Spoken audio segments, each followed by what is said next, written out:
College farewell frames చూసిన ప్రతిసారి మా కాలేజ్ డేస్ అయితే గుర్తొస్తాయి, మా ఫేర్వెల్ అయితే గుర్తొస్తుందండి.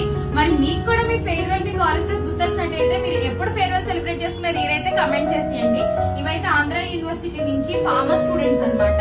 17 ఫ్రేమ్స్, మొత్తం వాళ్ళ class strength 17 members, 17 frames order చేశారు మన దగ్గర. సో ఫ్రేమ్ అది కూడా ఇలా హాఫ్ ఇంచ్ ఫ్రేమ్ అని కస్టమైజేషన్ చేయించుకొని ఇలా మొత్తం వాళ్ళ క్లాస్మేట్స్ అందరి ఫొటోస్ వచ్చేలా చేయించుకున్నారు. నాకు తెలుసు మీకు ఫేర్వెల్ ఫొటోస్ చూసి బోర్ కొట్టేస్తుందని, కానీ ఏం చేయదు, కంటిన్యూస్ ఇలా ఫేర్వెల్ బల్క్ ఆర్డర్స్ వస్తూనే ఉన్నాయి. సో మీకు చూపించాలి కాబట్టి ఖచ్చితంగా నేను ఈ ఫ్రేమ్స్ అన్ని వీడియో అయితే తీస్తున్నాను. సో మీరు ఇలా ఫేర్వెల్ ఫ్రేమ్స్ అయినా ఏదైనా రిటర్న్ గిఫ్ట్ కి అయినా కానీ, మీ హౌస్ వార్మింగ్ అయినా ఎనీ అకేషన్ మీరు మా దగ్గర కానీ ఫ్రేమ్స్ ఆర్డర్ చేయాలంటే తెలుసు కదా, కేవలం చేయాల్సిందల్లా స్క్రీన్ మీద కనిపిస్తున్న వాట్సాప్ నెంబర్ కి మెసేజ్ చేయడం మాత్రమే. అంతకన్నా ముందు మెమరీ హోల్డర్ ఛానల్ ఫాలో అయిన మన ఫాలోవర్స్ కి ఎక్స్ట్రా స్పెషల్ డిస్కౌంట్స్ కూడా ఉంటాయన్నమాట బల్క్ ఆర్డర్స్ పైన. ఇంకెందుకు వెంటనే ఫాలో అయిపోయి స్క్రీన్ మీద నెంబర్ కి మెసేజ్ చేయండి. బాయ్.